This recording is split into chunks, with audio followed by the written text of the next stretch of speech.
మాదిగ వర్గీకరణ బిల్లును వెంటనే పార్లమెంట్లో ప్రవేశపెట్టాలని ఎంఆర్పీఎస్ జాతీయ వర్కింగ్ ప్రెసిడెంట్ గుర్రాల శ్రీనివాస్ డిమాండ్ చేశారు. సిద్దిపేట జిల్లా దుబ్బాక నియోజకవర్గంలోని తోగుట మండల కేంద్రంలోని అంబేద్కర్ చౌరస్తా వద్ద చలో ఢిల్లీ మాదిగల మహాధరణ కరపత్రాన్ని ఎంఆర్పీఎస్ నాయకులతో కలిసి ఆయన ఆవిష్కరించారు. ఈ సందర్భంగా ఆయన మాట్లాడుతూ కేంద్ర రాష్ట్ర ప్రభుత్వాలు తమ న్యాయమైన డిమాండ్లను పరిష్కరించాలని కోరారు. భారతీయ జనతా పార్టీ గత ఎన్నికల్లో ఇచ్చిన హామీ ప్రకారం ప్రభుత్వం ఏర్పడిన 100 రోజుల్లో ఎస్సీ వర్గీకరణ చేస్తామని తెలపడం జరిగిందన్నారు.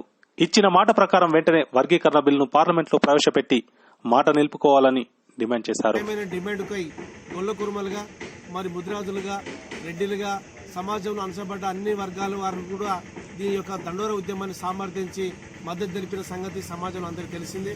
మాదిగ హక్కుల దండోర అంటే ఒక మాదిగల కోసమే కాదు, వికలాంగుల కోసం, వృద్ధుల కోసం, ప్రమోషన్లో ఎస్ఎస్టీ వర్గాల రిజర్వేషన్ల కోసం మరి అనేక రకాలుగా ఉద్యమాలు నడిపి ఆరోగ్యశ్రీ కోసము అన్ని రకాల ఉద్యమాలు నడిపే చరిత్ర ఈ దండోరకే ఉంది. మాదిగ హక్కుల దండోర కాదు, ఇది మానవ హక్కుల దండోరగా మరి రాష్ట్ర దేశవ్యాప్తంగా విస్తరించిన చరిత్ర మాదిగ హక్కుల దండోర ఉద్యమానికి దక్కింది. కాబట్టి ఈ న్యాయమైన డిమాండ్కు సమాజంలో అన్ని పార్టీలు మద్దతు ఇచ్చాయి, అన్ని వర్గాల ప్రజలు అండగా నిలబడ్డారు.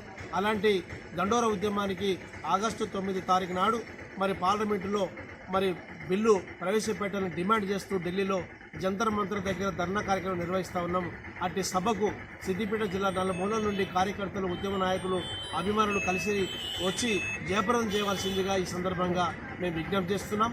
అంతేకాకుండా భారతీయ జనతా పార్టీ 100 రోజుల్లోనే వర్గీకరణ చేస్తామని మాటిచ్చింది. ఆ మాట నిలబెట్టుకోవాలని డిమాండ్ చేస్తూ ఉన్నాం. రాష్ట్ర కేంద్ర ప్రభుత్వాలు బాధితుల పట్ల, ఉపకులాల పట్ల నిర్లక్ష్య వైఖరిని నిరసిస్తూ కార్యక్రమం నిర్వహించడం, దానికి వందలాదిగా తరలి వచ్చి జయప్రదం చేయాల్సిందిగా ఈ సందర్భంగా మేము విజ్ఞప్తి చేస్తున్నాం.